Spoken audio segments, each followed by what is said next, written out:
lo mejor posible que sea, para que ustedes al final, si tienen alguna duda, pues lo puedan hacer.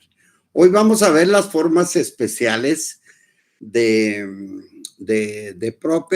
propiedad, pero las formas especiales en lo que respecta a lo que se refiere a la... hay una forma especial de copropiedad que es la... Vamos a ver por qué no nos... Vamos a tratar de... Perdonen un momentito. Vamos a ver, aquí estamos. La tecnología a veces nos atropella, pero aquí estamos.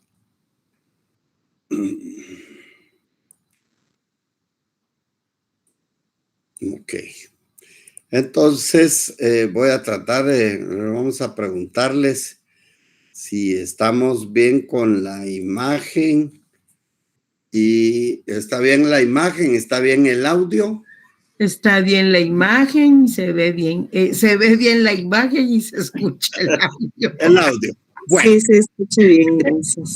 Se ve el audio y se escucha la imagen. Sí.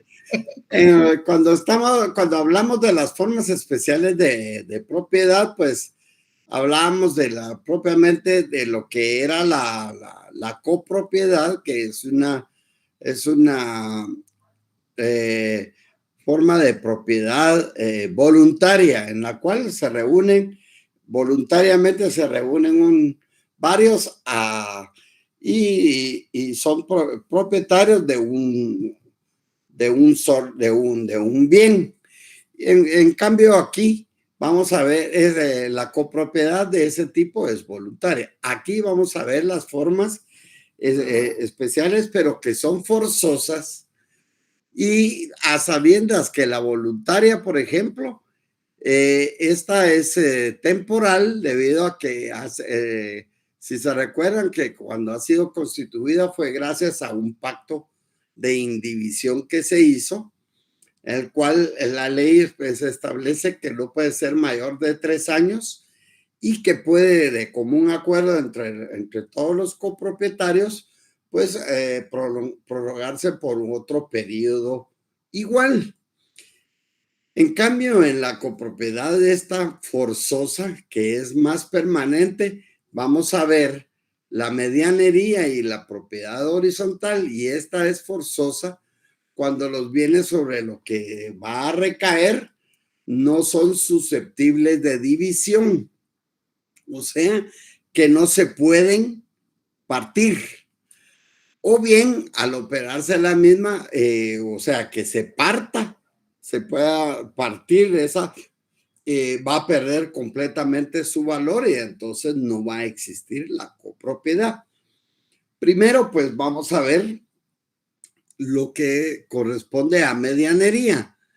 Y entonces decimos que en una definición de medianería, según la da Rojina Villegas, hay medianería cuando una pared, una zanja o un seto, posteriormente vamos a ver cómo es cada uno de ellos y cómo corresponde a una medianería, va a dividir 2 predios y no puede establecerse a quién pertenecen pro indiviso, o sea, que no tiene división material, y al no tener la división no puede establecerse a quién de los 2 dueños pertenece. Sin embargo, pues ese de pro indiviso es que no tiene división, o sea que no se divide. Los copropietarios son dueños de todo, pero nada en particular, como en la propia copropiedad. Entonces, en cambio, en la medianería, Díez Picasso hace una definición un poco más concreta y nos establece que es la situación jurídica que se da cuando 2 fincas, o sea, puede ser un predio rústico predios rústicos o urbanos, y que estos están separados por un elemento común. Si nos dice que son dos fincas, que pueden ser predios rústicos o urbanos, aquí estamos estableciendo que la medianería solo puede darse en bienes inmuebles. Se da cuando dos fincas, predios rústicos o urbanos, van a estar separados por un elemento común. Ese elemento común o denominador puede ser una valla, un seto, una zanja o una pared, y que esta pertenece a los propietarios de aquellas. O sea que al estar separado un predio del otro, pues la medianería se supone que pertenece a ambos propietarios porque así fue edificada. Sin embargo, en el artículo 505 ya de nuestro ordenamiento jurídico, nos preceptúa que hay copropiedad, o sea, puede haber esa copropiedad entre dos personas en una pared, en un foso o una cerca que sirve de límite y separación a dos propiedades contiguas. Y mientras no haya prueba o signo exterior que demuestre lo contrario, se va a presumir en estas siguientes.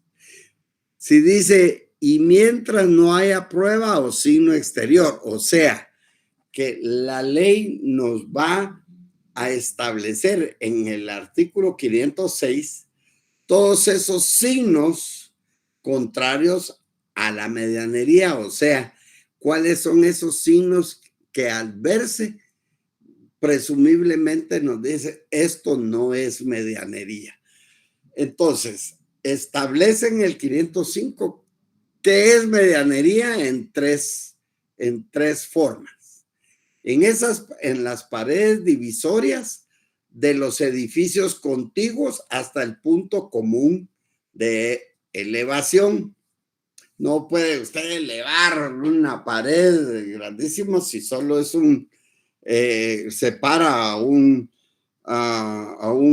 campo de una y otro campo del otro. En las paredes divisorias de los jardines o corrales situados en poblado o en el campo, y en las cercas, vallados y setos vivos que dividen los predios rústicos. Si uno no está muy familiarizado con ello, pues solo de saber en las cercas, vallados y setos vivos puede no entender exactamente qué es la medianería. Sin embargo, al conocer que es en las paredes divisorias de los edificios contiguos o en las paredes de los jardines o corrales, divisorias de jardines o corrales, y en las cercas o vallados y setos vivos que dividen los predios rústicos, ahí hay medianería. Entonces el código nos establece qué no es medianería. Para ello, antes hay que considerar que para entender la medianería, pues vemos que al ser una división hay un caso de copropiedad, pero que esta es una copropiedad forzosa, que va a estar presumida por la ley entre vecinos de un predio y con el otro, pero referente a algo, o sea, ese algo que se halla en el límite entre dos propiedades. Esas propiedades deben estar cerradas y por lo que ambos vecinos, pues cada quien compró a su antojo. Ese algo puede ser una pared, puede ser un vallado, puede ser un seto, puede ser una zanja, y eso es lo que vamos a ver en los siguientes artículos, el articulado de la medianería, que va a establecer que esto es una copropiedad forzosa, porque la pared, el foso o la cerca como elemento o ese algo tangible, al desaparecer materialmente, entonces hace que se extinga la copropiedad, si es que hubiera, pero es una copropiedad forzosa y entonces si se mantiene, si hay medianería, pero si esta se quita y ya no existe, ya no hay ese algo, entonces no puede existir copropiedad. Por lo tanto, la voluntad humana únicamente no daría margen a ello. O sea que el decir ya no hay copropiedad, ya no hay medianería, pero esta debe de desaparecer. O sea que sí tenga división material y entonces se extingue la copropiedad. Por lo tanto, antes de entrar a los signos contrarios a ello, pues vamos a ver que una valla pues va a estar formada por estacas de madera, una pared, la construcción de una pared de distintos, de barra, de concreto, de block, un seto que son todas esas matas y todo ese entrelazado que puede haber, que lo vamos a ver realmente cómo es.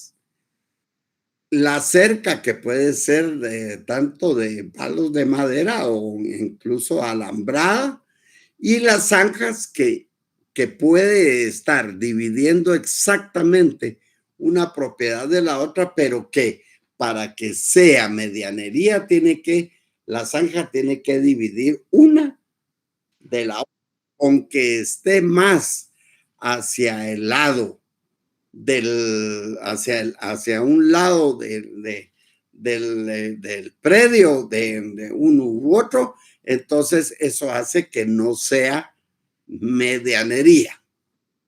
Entonces, esos setos van a ser esas cercas que pueden ser hechas de palos o varas entretejidas o con plantas que van a crecer espesas dentro en esos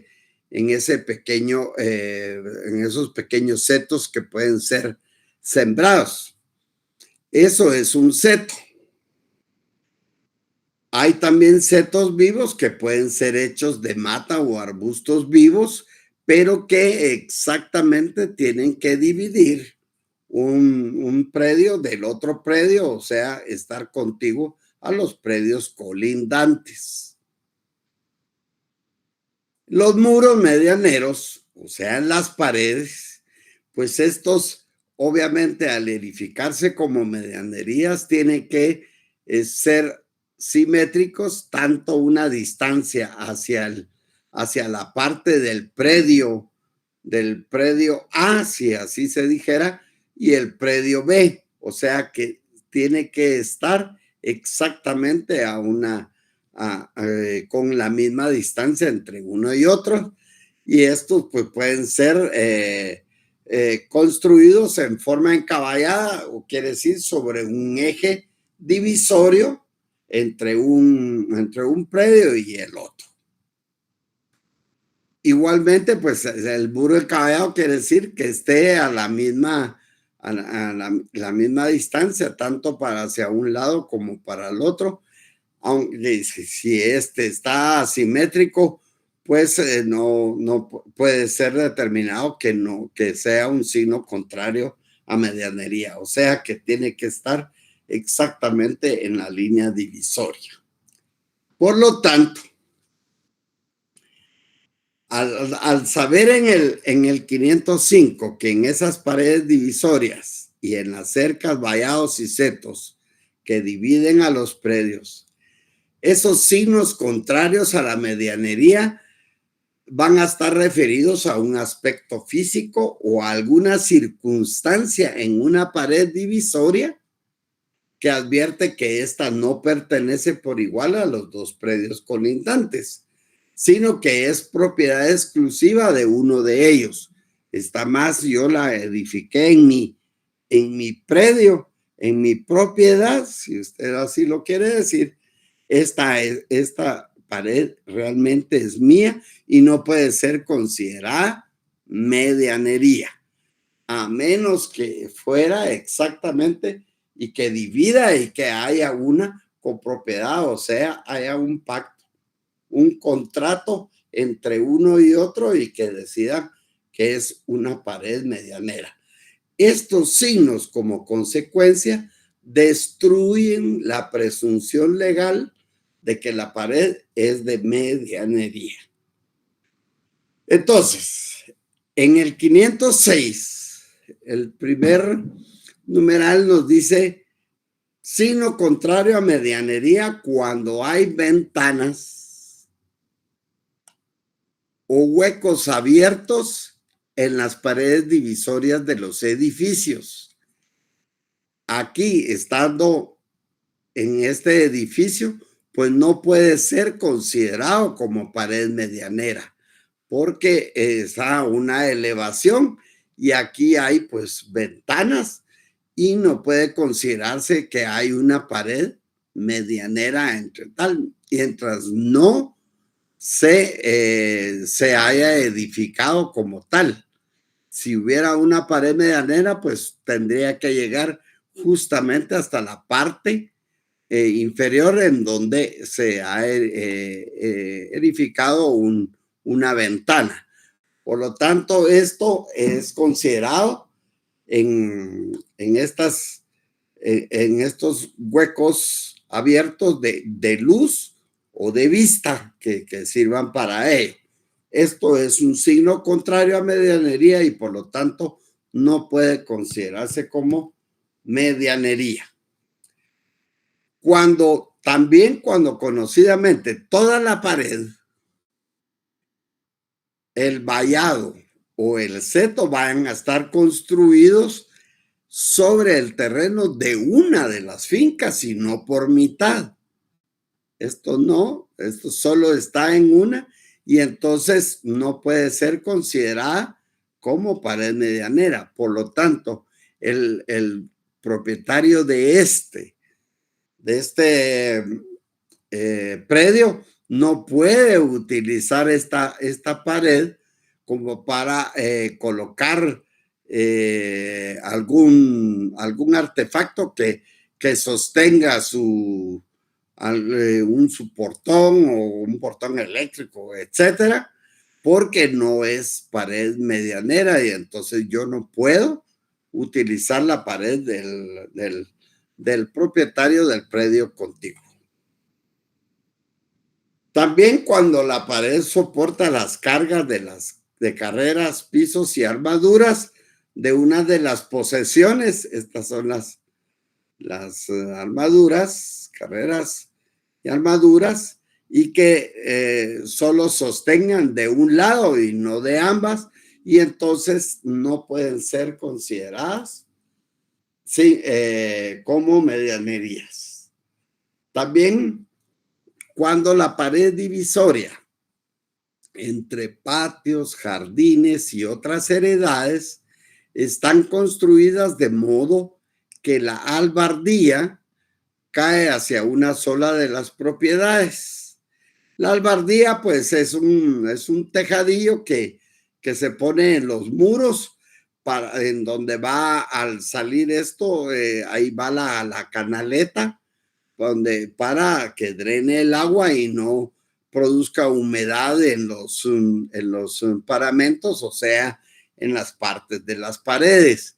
Si esto solo va hacia una de las partes, esta albardía no puede considerarse como medianería. Cuando la pared divisoria, construida de mampostería, o sea, la pared va a ser construida de mampostería, va a presentar esas piedras llamadas pasaderas, o sea, que sobresalen. Hay unas de más grosor que de las otras y entonces sobresalen y entre distancia y distancia se va a ver que salen de la superficie solo de un lado y no por el otro. Entonces, obviamente, con esta de mampostería no es considerada medianería. Así está establecido en el numeral 5 del artículo 506. Cuando la pared fuere divisoria entre un edificio del cual forma parte la pared y un jardín, o sea que esta pared forma parte del edificio y hay un jardín, un campo, un corral, por lo tanto esto no puede considerarse como pared medianera.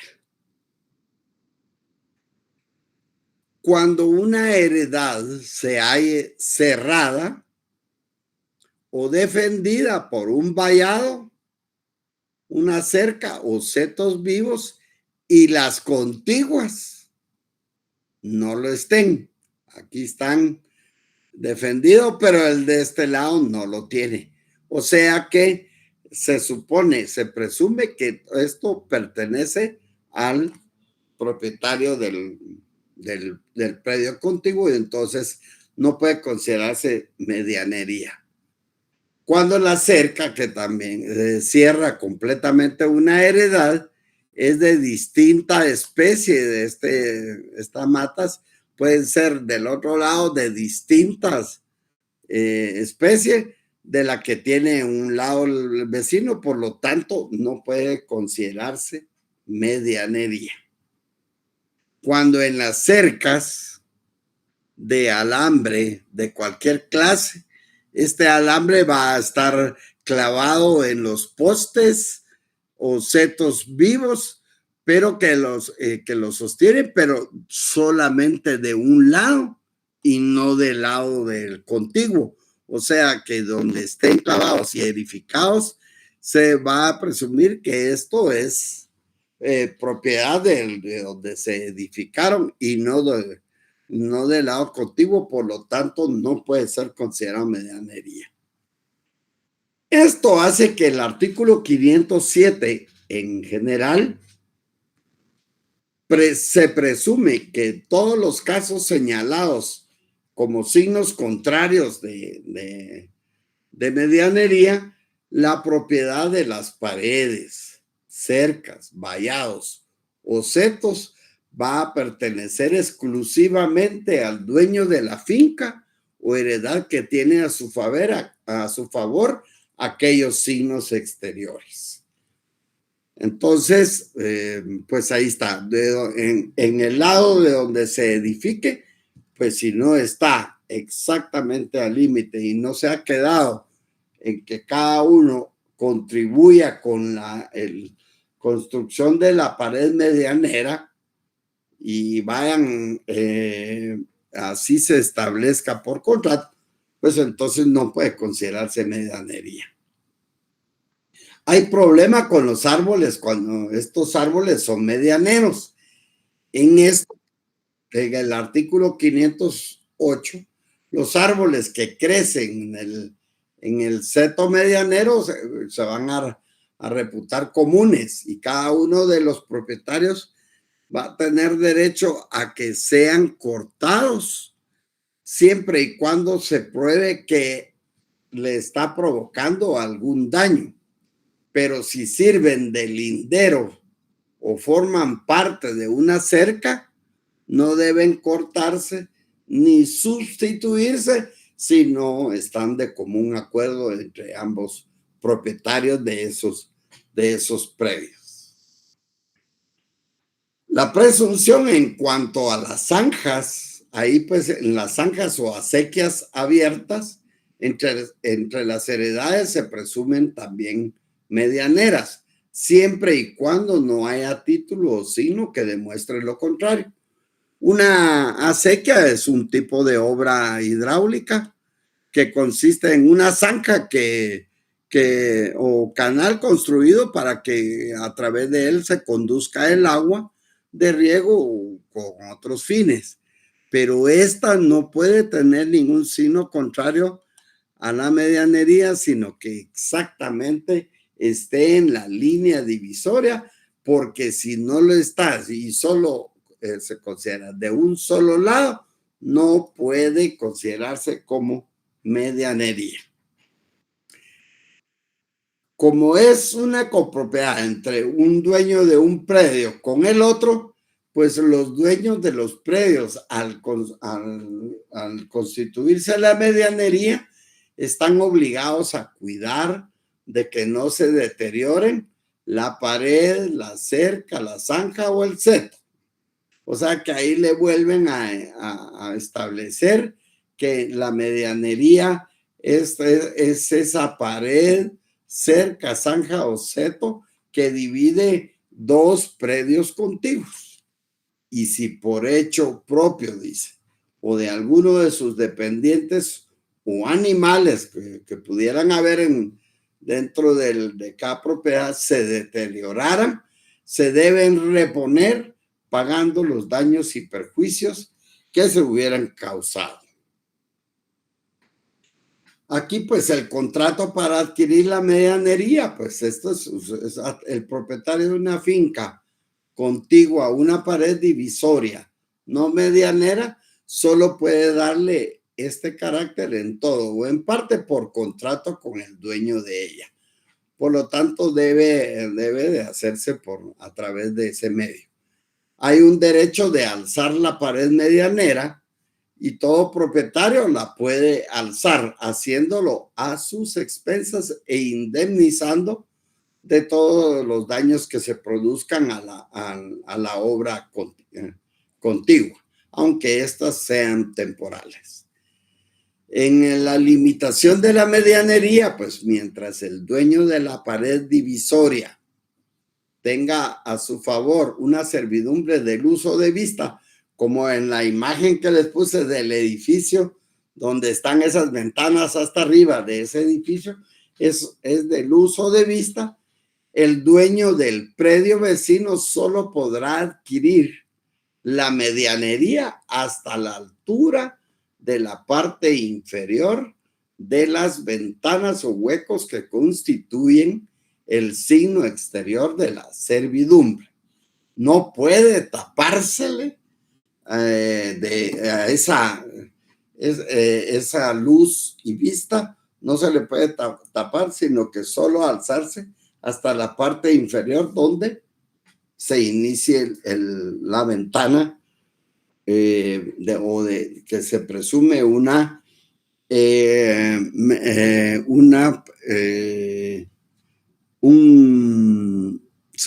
se va a presumir una servidumbre de luz y de vista.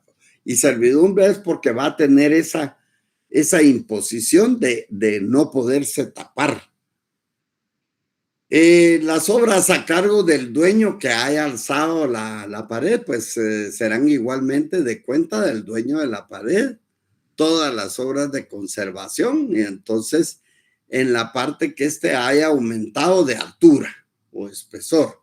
Y si se habían quedado solo a través de una misma distancia de altura, pues entonces no hay ningún problema. Puede subirla, pero eso es a cuenta del dueño de la pared, ¿verdad? Todas esas obras de conservación. La obligación de reconstruir la pared si hay algún daño y perjuicio. Y la altura común, pues en los casos señalados en los artículos anteriores, la pared continuará medianera hasta la altura en que lo era anteriormente, aun cuando haya sido construida de nuevo a expensas de uno solo de los medianeros. Y desde el punto donde comenzó la mayor altura, es propia exclusivamente del que la construyó. Todos estos son problemas de relaciones de vecindad. La adquisición de la medianería en la parte elevada, usted tiene que leer cada uno de los artículos despacio para ir entendiendo cada uno de ellos, para cómo sirve el uso de la pared medianera. Pues cada propietario de una pared medianera podrá usar de ella en proporción al derecho que tenga en la mancomunidad. Podrá, por tanto, edificar apoyando su obra en la pared medianera o introduciendo vigas hasta la mitad de su espesor.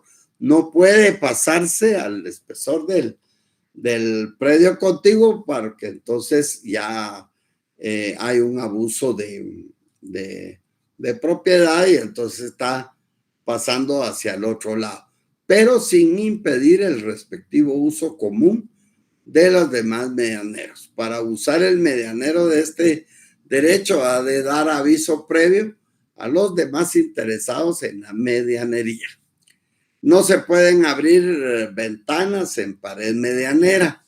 Ningún propietario puede, sin consentimiento del otro, abrir ventanas ni hueco alguno en una pared medianera.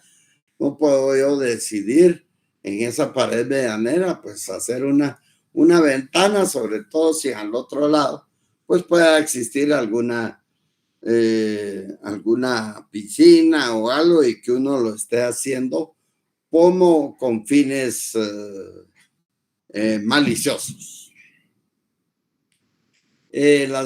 También están las ventanas en pared no medianera, los derechos de los vecinos, situaciones que hay que irlas leyendo poco a poco y que esto únicamente no se trata de irles a leer todos los artículos.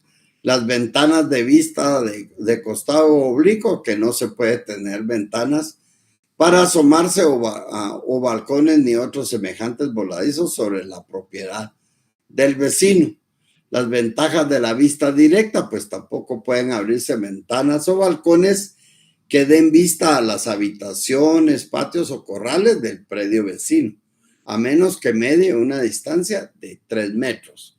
O sea que si hay una distancia de 3 metros, pues ahí sí podrá edificar una ventana, pero de lo contrario no es posible. Al momento, no sé si hay alguna pregunta con respecto a la medianería antes de que podamos pasar a lo que es la propiedad horizontal. No, ninguna. ¿Todo bien? Bueno, Sí, sí, no. yo espero que así sea. La medianería tiene que volver a ir viendo la presentación. Yo se las voy a dejar para que ustedes la revisen y vayan leyendo su articulado y entonces puedan entenderlo aún mejor. Sin embargo, he tratado de explicarlo lo mejor posible con imágenes de qué es un seto, un vallado, una pared y todo esto que ha sido constituido como medianería y cada uno de los signos contrarios a ella, tal y como está preceptuado en nuestro ordenamiento jurídico.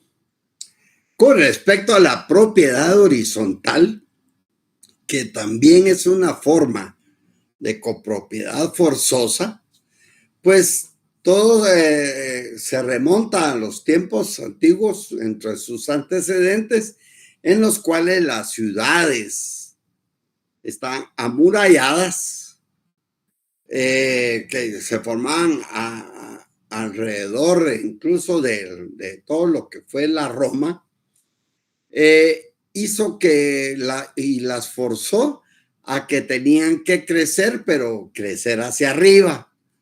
Esto es según un relato de Colin y Capitan en el libro del doctor Juan Francisco Flores Juárez, en su libro de Derechos Reales.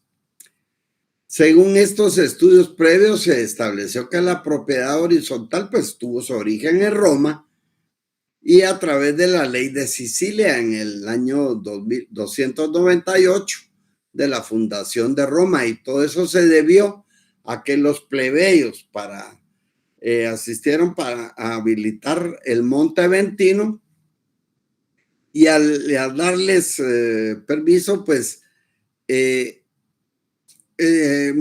juntaron a muchas familias que no tenían muchos recursos y empezaron a construir, perdón, sus propias viviendas.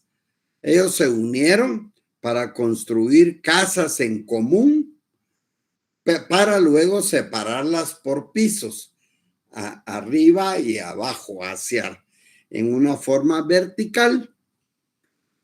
Y así la primera sentencia que se conoce dentro de la propiedad horizontal, pues fue promulgada en París en 1672, en la cual se sostiene que cuando un edificio es poseído por dos propietarios distintos, de los cuales uno es dueño de la parte baja y el otro de la parte de arriba, se supone que como derecho de propiedad, cada uno podía hacer lo que le plazca en la porción suya, siempre que con su actitud no se ocasionaran perjuicios e inconvenientes, bien en la comodidad o bien en la solidez del edificio.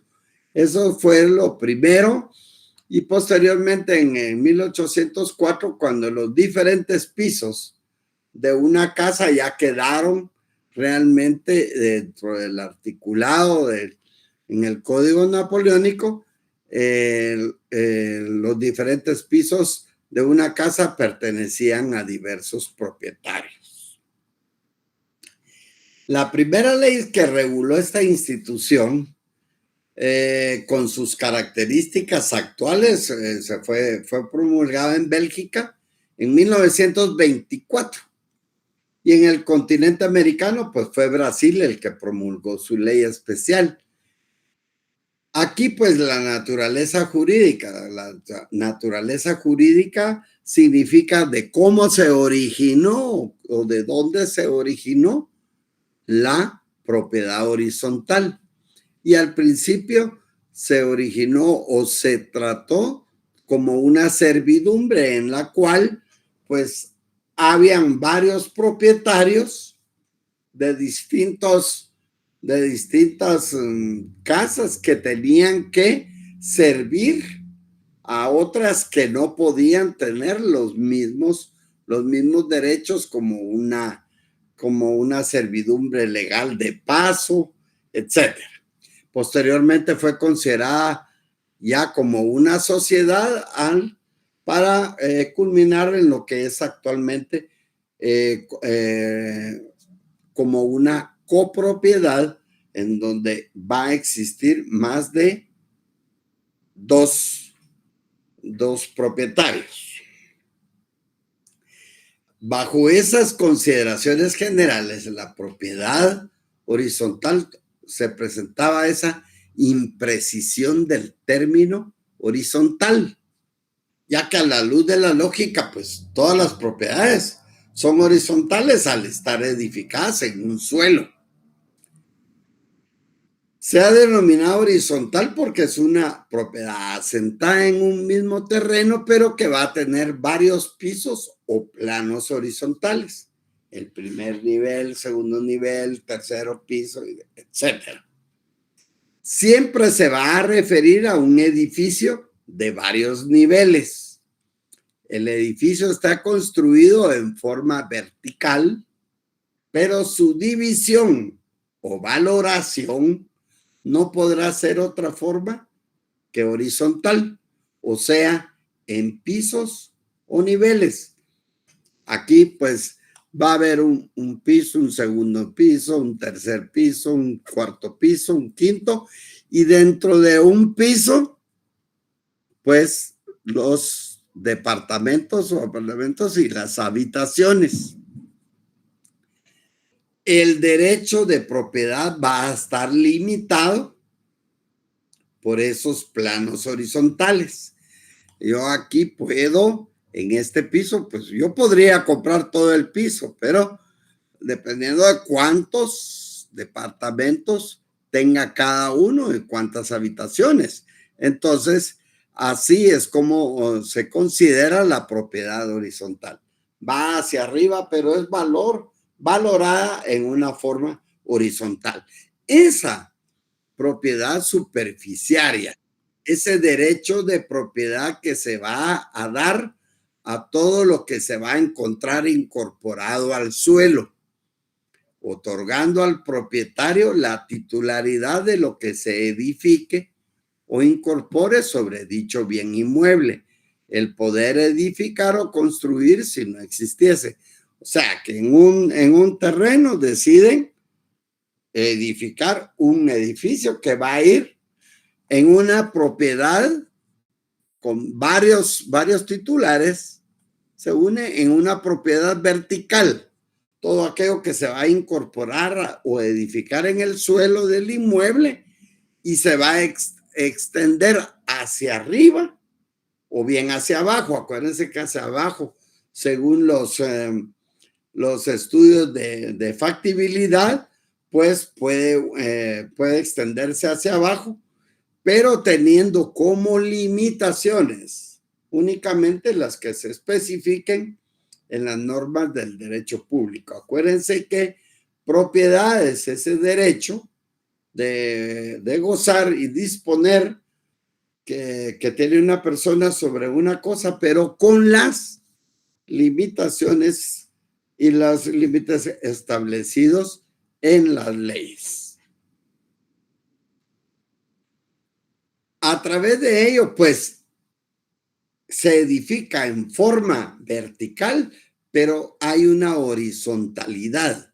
Esa horizontalidad se va a definir como la situación o colocación que va a seguir paralelo o paralela al horizonte. En otras palabras, ver de la derecha hacia la izquierda o viceversa. Pero en la propiedad horizontal, los límites y división del inmueble va a ser efectuada por planos obligatoriamente horizontales. Tal nivel, ese piso va a tener departamentos y habitaciones.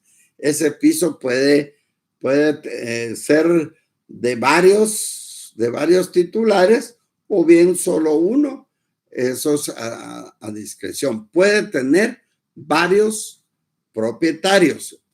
Usted va a ser propietario del departamento que está en el piso tal, en el tercer piso. Ese departamento, ahí usted es el dueño de ese apartamento A, pero también hay un titular, el dueño del apartamento B, del departamento C y así, etcétera. Varios titulares. La propiedad horizontal, por lo tanto, va a estar condicionada por dos factores. El objeto sobre el que recae, o sea, los pisos o locales de un edificio, y esa pluralidad de titulares que concurren en el mismo edificio, en los que coinciden una propiedad exclusiva sobre el piso local que ha adquirido. Usted adquirió el piso A y al mismo tiempo le corresponde una propiedad compartida o en comunidad sobre los elementos comunes. Usted va a ser dueña con todos de las gradas que va a tener el edificio, de los ascensores, de todos los canales a través del cual van a estar los cables de electricidad, los desagües, etcétera. Todas las carreteras, los jardines, la carretera que da a la vía pública, todas esas amenidades, hay una comunidad. Por lo tanto, por eso es que se dice que hay una propiedad singular que se da el propietario, que es del departamento B, C o D, etcétera, y la pluralidad de titulares sobre esos elementos comunes. Por lo tanto, al definirla, pues Cabanelas nos dice que propiedad horizontal es el derecho común en parte. Por todos esos elementos comunes, hay un derecho común, y privado en otro, en donde usted es únicamente el propietario de ese departamento que usted compró. resultante de corresponder una misma cosa a distintos propietarios, que es la comunidad, dueños exclusivos cada uno de ellos de un piso o departamento u otra vivienda independiente. Entonces, eso es lo que es propiedad horizontal y así se definen y así las han definido otros, en la cual únicamente cambian los conceptos, pero todo va relacionándose a lo mismo, a que hay una propiedad singular en edificios de varios pisos, departamentos y habitaciones y que va a haber una comunidad. Por lo tanto, en el artículo 528 nos establece qué es propiedad horizontal. Esos distintos pisos, departamentos y habitaciones de un mismo edificio de más de una planta, porque puede estar una planta 1, 2, 3, 4 hacia arriba y que van a ser susceptibles de aprovechamiento independiente. Usted puede aprovechar, esas son las facultades del dominio desde el momento que usted es dueño, propietario de un departamento o de un piso en un edificio. Pueden, independiente, pueden pertenecer a diferentes propietarios, ya sea en forma separada o bien que digan, bueno, compremos todo este piso, varios, y puedan ellos venderlos o tener cada quien un departamento. Según la exposición de motivos del Código Civil, la propiedad horizontal va a presentar entonces dos aspectos. Una propiedad exclusiva del titular del piso, departamento o habitación y la comunidad de los elementos indivisos, o sea, esos elementos comunes que no se pueden dividir. Son indivisos porque no tienen división y que van a servir a toda la construcción para su existencia, conservación, seguridad y uso, además del terreno.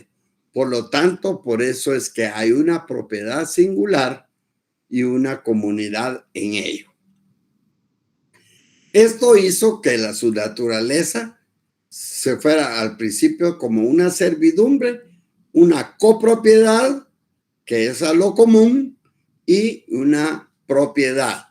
Servidumbre porque se le da obligadamente, se sirve a otras personas, en una copropiedad en la cual usted es copropietario de los elementos comunes y la propiedad determinada en un piso, departamento o habitación. Más claro, pues entonces la naturaleza jurídica de la propiedad horizontal es una mezcla de propiedad simple y copropiedad. Ahora usted ya sabe que es una propiedad simple. Al decir que es propiedad, hay un solo titular. Cuando habla de copropiedad, de dos o más propietarios. Por lo tanto, en el 533, ahí dice, cada titular es dueño exclusivo de su piso y copropietario de los elementos y partes comunes del edificio total. Entonces, subraya, póngale asterisco a ese artículo 533. Cada titular es dueño exclusivo de su piso, o sea, hay una propiedad simple y una copropiedad de los elementos y partes comunes. Ahora, ¿qué son esos elementos comunes?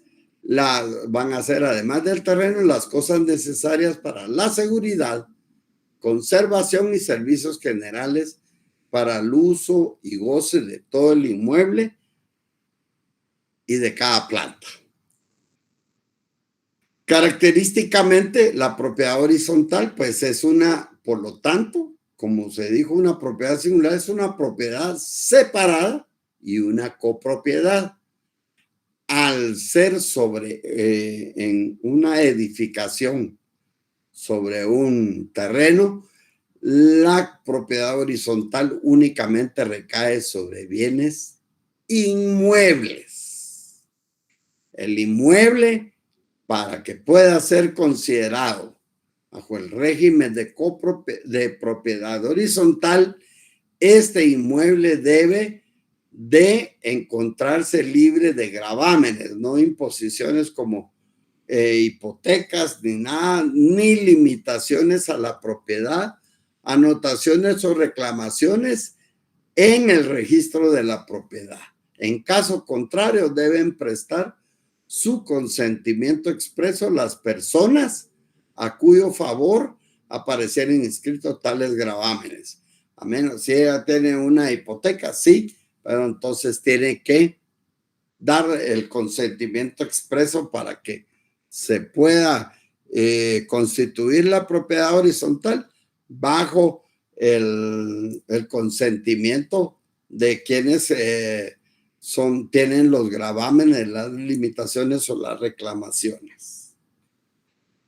Los elementos de la propiedad horizontal, esos elementos privativos que son los distintos pisos, departamentos y habitaciones, el edificio que es una unidad artificial, o sea, la estructura y el terreno, y los elementos comunes, todos aquellos elementos y servicios que son indispensables para la funcionalidad de las unidades independientes. Ahí también, al igual que en el 533, el 533, le puso el asterisco, en el 532 le define qué se entiende por piso, que el piso es el conjunto de departamentos y habitaciones construidos en un mismo plano horizontal, en un edificio de varias plantas. Eso es un piso. Por departamento es la construcción que ocupa parte de un piso. Creo que no hay más, no podría haber duda ahí. Y por habitación, el espacio constituido por un solo aposento.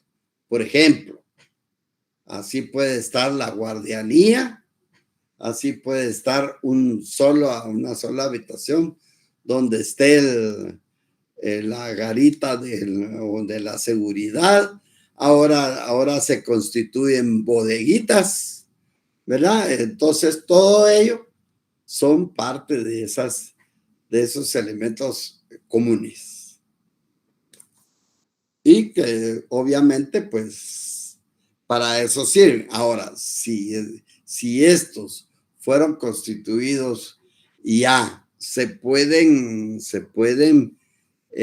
alquilar o vender, entonces ya usted va a ser propietario de cada una de esas habitaciones, tal y como lo dicen los elementos privativos, pisos, departamentos y habitaciones. Pero si solo sirven para todos en una forma comunal, entonces es un elemento común. Dentro de esos elementos, pues están los gastos comunes, aquellos desembolsos monetarios que van a estar destinados al propio funcionamiento, la conservación y todas las reparaciones ordinarias y extraordinarias que se le tengan que hacer a las áreas y cosas comunes del edificio. Todo con el objetivo de conservar el buen funcionamiento del edificio. La administración, pues, va a ser ese elemento funcional que es muy indispensable para la ejecución de las funciones administrativas, y los seguros, tanto del edificio en sí, sin perjuicio de que cada uno de los particulares, de los propietarios, puedan asegurar su propiedad, su departamento o habitación o esos pisos. Como tal, ¿Cómo se puede originar entonces la propiedad horizontal? Puede ser ahí en el inciso A, cuando el propietario o los propietarios comunes de un edificio decidan someterlo a este régimen. Por ejemplo, alguien ya tienen un edificio y construyeron varios pisos y varios departamentos. Lo construyeron 3, 4, 5 gentes. Es una copropiedad. Entonces dicen, oigan, constituyamos una propiedad horizontal y vendemos cada uno de los departamentos y hacemos y establecemos el régimen de propiedad horizontal porque van a estar todos los elementos comunes y todo. También cuando eso ya es un edificio ya que está construido. También cuando una o varias personas construyan un edificio y con el mismo propósito. Bueno, miren, vamos a construir este edificio y lo vamos a constituir bajo el régimen de propiedad horizontal. O por último, cuando en disposición de última voluntad se instituye a los herederos o algunos de ellos como legatarios, o sea que el legado es una cosa bien determinada en particular, que lo va a hacer, que él es dueño de algo, de cierto piso de un mismo edificio que es susceptible de propiedad horizontal, que eso se va a instituir por testamento, porque es disposición de última voluntad. Por lo tanto, ¿cómo se constituye? Ya cómo se originó, se reunieron todos y dijeron, constituyamos el régimen de propiedad horizontal. Entonces, la propiedad horizontal debe constituirse, es imperativo, no puede faltar por escritura pública. Pero ojo, en el artículo 531 y lo subraya, el régimen de la propiedad horizontal se debe constituir por escritura pública, pero que ordena igual de inscribirse en el registro de la propiedad inmueble. Puede existir la escritura pública, pero si no se inscribe en el registro de la propiedad inmueble, no existe la propiedad horizontal. Aquí, pues en el 532, en una imagen está como que es un piso, que es el departamento y que son las habitaciones. Y en lo que es los elementos comunes, es una indivisión forzosa. O sea, no puede dividirse. Los elementos y partes comunes se han de mantener en indivisión forzosa mientras dure el régimen de propiedad horizontal, siendo nulo cualquier pacto en contrario. ¿Qué facultades tiene el propietario? Pues como usted es dueño de un piso, entonces cada piso, departamento o habitación, su dueño puede transmitirla, o sea, puede cederla, puede venderla, etcétera, o grabarla, hipotecarla, con independencia del edificio total de que forma parte. El propietario de ese piso, departamento o habitación tiene el derecho de usar, gozar y disponer de él. Esas son las facultades del dominio y esa es la definición de propiedad. El propietario tiene derecho de usar, gozar y disponer de él con las limitaciones que establecen las leyes. Aquí se agrega de la escritura constitutiva del régimen de propiedad horizontal y del reglamento de copropiedad y administración que deben hacerse luego de la constitución del régimen de propiedad horizontal. Siempre van a haber prohibiciones. Cada propietario de un piso, departamento o habitación debe de abstenerse de destinar su propiedad a usos contrarios a la moral y buenas costumbres, a esas relaciones de vecindad, hacerlas servir a otros objetos que los convenidos en la escritura constitutiva.